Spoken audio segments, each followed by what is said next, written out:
About data being the new oil. Mm-hmm. Well, China is sitting on a gold mine, and we are diving deep into their AI explosion today. It really is a pivotal moment. Yeah, and this isn't just the same old story about China's tech ambitions, is it? Not at all. Yeah. What we're seeing now is a fundamental shift. It's like for years, the West, has been focused on building that perfect AI engine. Right, complex, powerful. Exactly.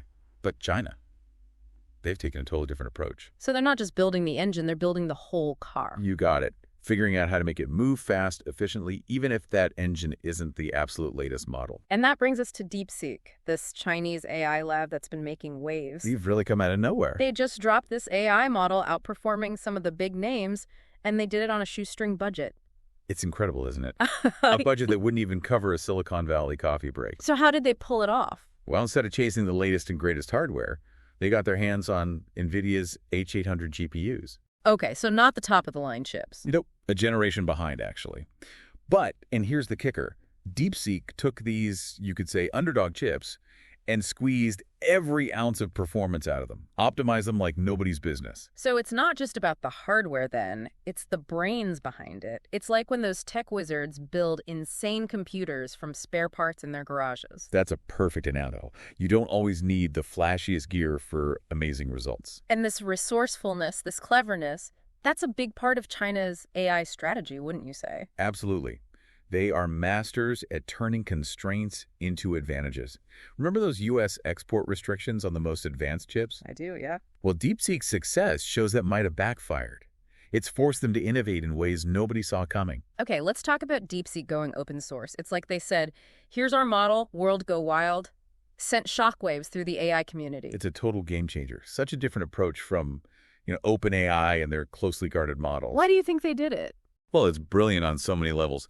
First, they get to tap into this global network of developers who can customize and improve their model. Crowdsourced AI development. Exactly. Accelerating their progress beyond what they could do alone.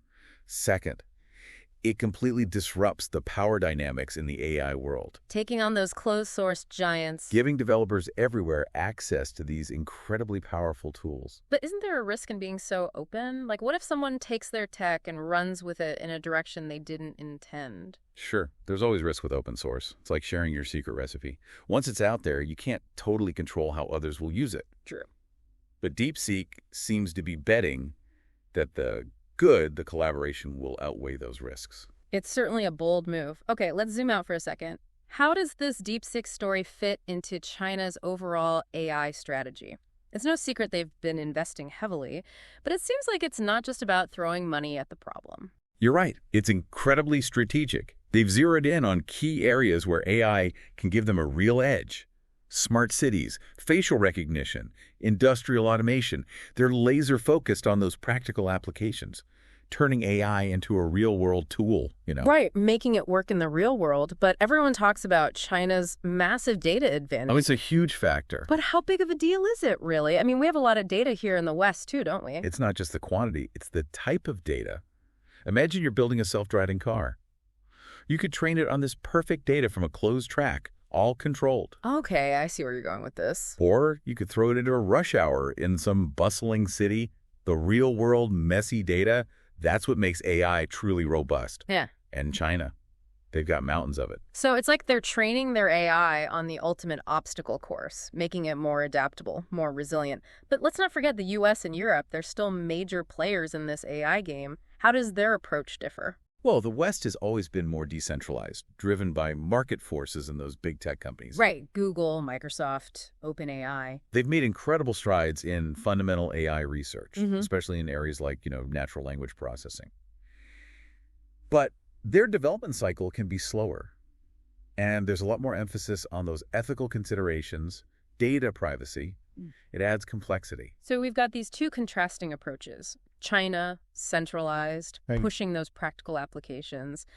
The West, more decentralized, market-driven. It's almost like two different operating systems for AI. That's a great way to put it. And this divergence, it raises some really interesting questions. Like, what will the future of AI look like with these two systems? Exactly. Will these two AI ecosystems become incompatible? Wow. Will we see a splintering of the AI landscape? with different countries adopting completely different standards. That's a lot to think about. This is already way more nuanced than I expected. It's not just a race. It's about different philosophies of AI, different strengths, Yeah. different challenges. And those differences are going to shape the future of AI in ways we can only begin to imagine. What's crucial for you, the listener, is to understand these dynamics because they're going to impact everything, From the tech we use every day. to the global power balance. It's like we're watching this game of chess unfold, but the rules keep changing. Buckle up, everyone, because this deep dive is about to get even more interesting. Stay tuned for part 2, where we'll explore how OpenAI is responding to China's moves. And we'll delve deeper into those ethical considerations surrounding this AI arms race. So, while DeepSeek is making waves with that open source model, OpenAI isn't exactly sitting still. Oh, I bet they aren't. They've been busy, let me tell you, cooking up some pretty game-changing tech themselves. Uh-huh. It all revolves around this concept of AI as a doer. Not just a talker. Exactly, a digital doer. So you're talking about their operator platform? It's a one. I've been hearing things about this. Sounds almost too sci-fi to be real, like AI that can actually interact with websites and apps like we do. That's it. Think of it like your superpowered digital assistant. Need to book a flight? Find a plumber. Order takeout. Operator can handle it all. Navigating those clunky websites, filling out forms, faster than you can say algorithm. No more wrestling with those terrible online forms. Exactly. Or spending hours comparing prices. This is wild. So how does it actually work? Is it just a really fancy chatbot, or is there, more going on under the hood? It's definitely more than a chatbot. OpenAI built this whole new AI model specifically for operator. Okay. They call it CUA, short for Computer Using Agent. And the key here is that CUAs combine GPT-4's visual understanding with some serious reasoning skills. Wait, so they can see the screen? Yeah. They understand what's going on, and they can actually make decisions about what to click, type, even drag and drop. It's like they gave the AI eyes and a mouse hand. That's a great way to put it. No wonder everyone's calling this a game changer. Oh, it's huge. The possibilities, I mean. Think about businesses. Operator could automate all sorts of complex tasks. Customer service, data entry, even scheduling meetings. It could mean a massive boost in productivity. But hold on a sec. Doesn't this, raise some red flags? What about jobs? Are we going to see a wave of AI taking over? I hear you. It's a valid concern, absolutely. Whenever we introduce automation, there's always a risk of some jobs being displaced. But history also shows us that technology creates new opportunities. Okay, yeah. I mean, look at the internet. Wiped out some jobs, but created countless others. The key is to adapt. Find ways to work alongside AI, not against it. Right. Adapt or become obsolete. Makes sense.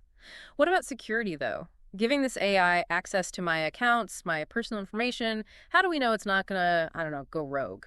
Well, security is paramount here, especially when we're talking about AI with this level of access. OpenAI knows that. They've got robust security measures to protect data. Okay. But ultimately, trust is built on transparency. OpenAI and anyone developing these kinds of tools, they need to be upfront about how the technology works. Right. How the data is used, what safeguards are in place. Exactly. It's not just about the cool tech. It's about building trust. Yeah, okay. Now, I've also been hearing about this Stargate project. It sounds like OpenAI's moonshot. It's big, yeah. Their attempt to solve some of humanity's biggest challenges. With AI, yeah. So fill us in. What's the deal with Stargate? Okay, so Stargate, it's ambitious. Yeah. Even for OpenAI.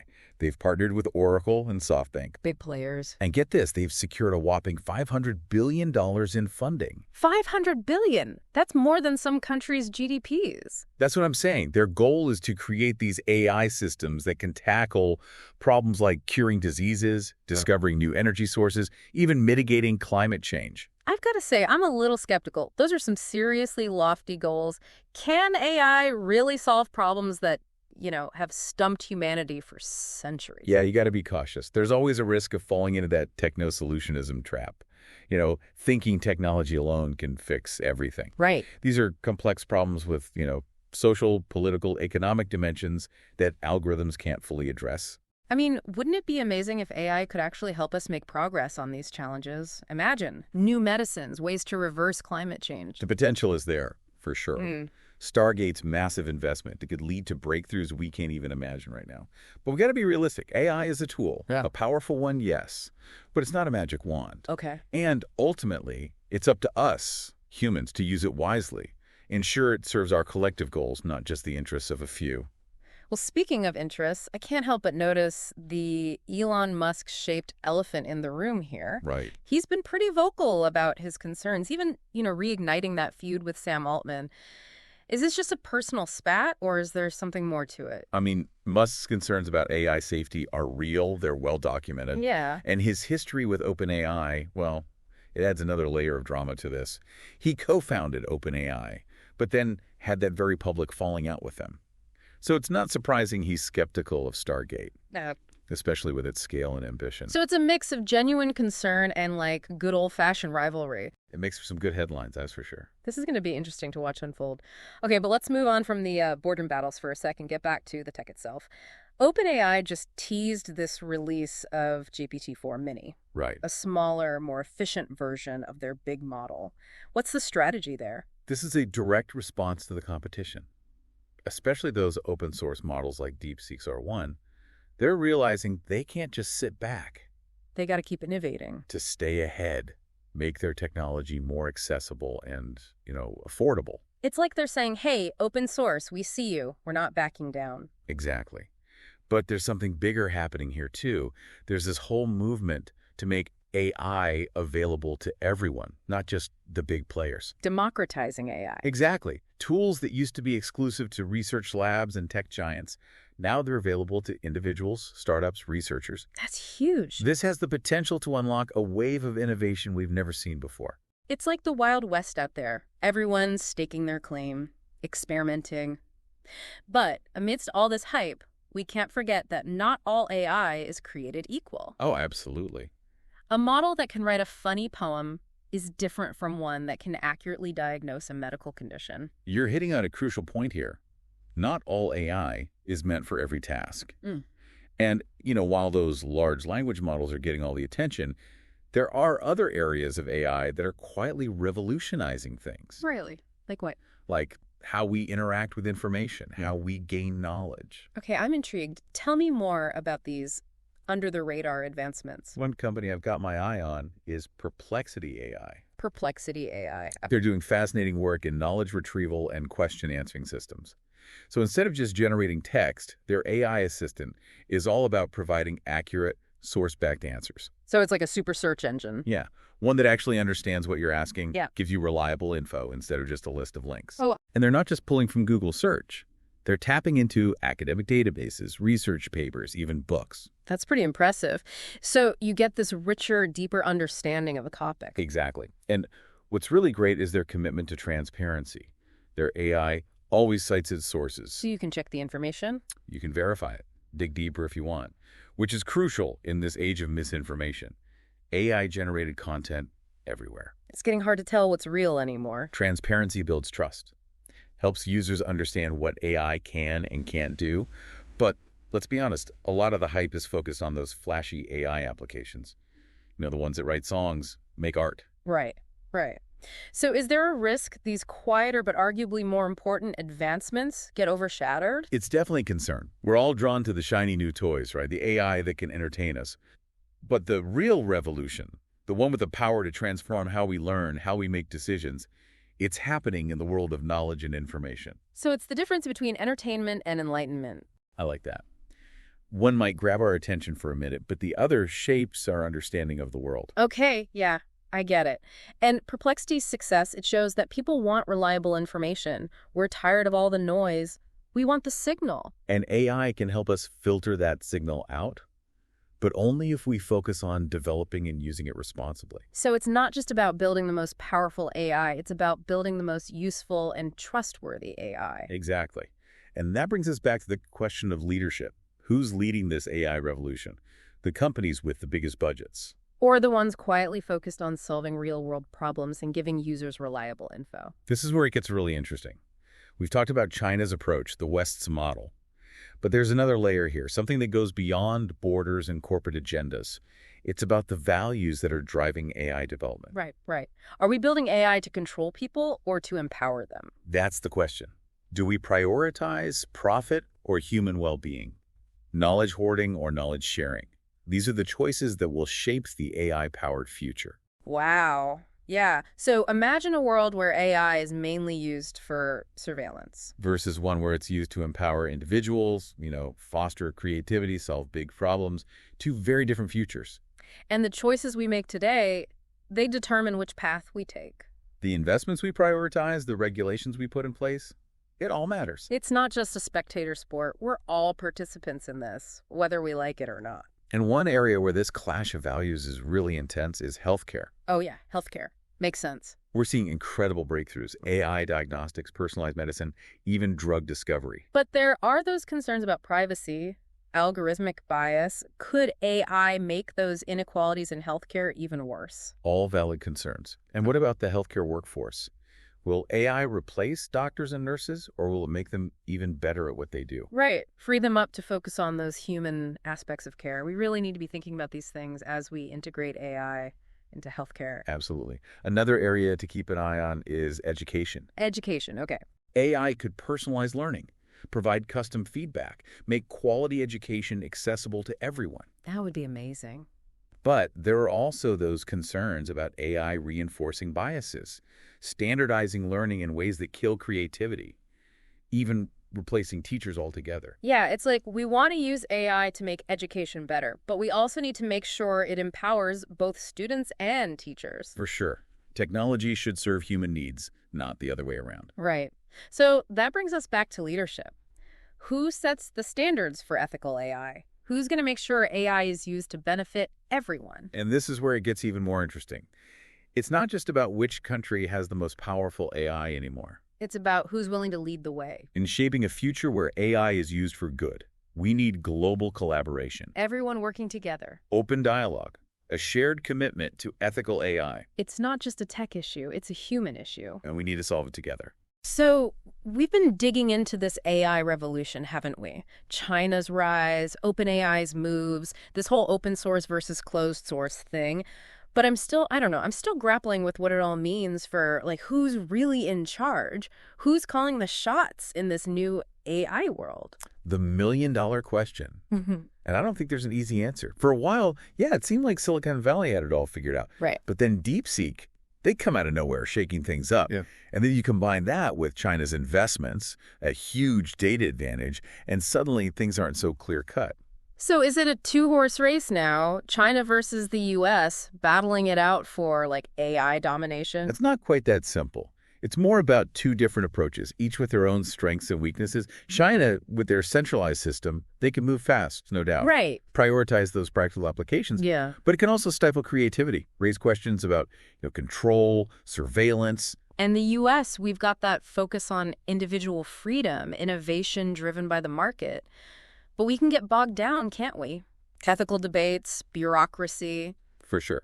So it's not just about who wins. It's about what kind of AI we end up with, what values are baked in. This isn't just a tech competition. It's a clash of philosophies. Almost like a battle for, like, the soul of AI. Exactly. Yeah. It's about the human values embedded in this tech. And those values will impact everything, won't they? How AI shapes our lives, our societies, the whole world, really. Absolutely. Imagine a world where AI is mostly used for surveillance and control, Kind of scary, actually. compared to a world where it empowers people, Yeah. fosters creativity, solves global challenges. Those are two drastically different futures. So the decisions we make now, they determine which path we go down. Yeah. The investments we prioritize, the regulations we put in place, it all matters. This isn't just something happening to us. We all have a role to play. Right. We can't just sit back and watch. So where do we see this clash of values playing out most intensely? Well, one area is healthcare. Huge breakthroughs happening, right? AI-powered diagnostics, personalized medicine. Even drug discovery. But then you have those concerns about data privacy, algorithmic bias. Could make those inequalities in healthcare even worse. Right. What about the doctors, the nurses? Will AI replace them, or will it actually enhance their skills? Free them up to focus on those human aspects of care. Big questions we need to be thinking about. We can't just blindly integrate AI into something as important as healthcare. And another area to watch closely, education. Oh, yeah, education, right. AI, tutors, personalized learning, that kind of thing. Exactly. Custom feedback, making quality education accessible to everyone. But then there's that flip side, the potential for AI to reinforce existing biases. standardized learning in a way that, kills creativity. Makes everyone think the same. We don't want robots replacing teachers. It's about finding that balance. Using AI to improve education without losing that human element. Okay, so all this brings us back to leadership. Who's going to set the standards for, using AI ethically? Who's going to make sure it's used to benefit all of humanity? It's not about which country has the most powerful AI anymore. It's about who's willing to step up. Be the leaders in shaping a future where AI is a force for good. Global collaboration, open dialogue, a shared commitment to ethical AI development. It's a human issue, not just a tech issue, and we need to solve it together. This deep dive has been eye-opening, to say the least. It feels like we're at a real turning point. AI is right at the center of it. The future's still being written, and we all have a hand in deciding what that future looks like. Will AI be a force for good, or will it take us down a path we'll regret? The choices are in our hands. Stay informed, stay engaged, and demand that AI is developed and used in a way that benefits everyone. Well, folks, thanks for joining us on this deep dive into the AI revolution. We've covered a lot of ground, but the conversation is just getting started. Keep learning, keep questioning, and keep pushing those boundaries of what's possible with AI. And until next time, stay curious.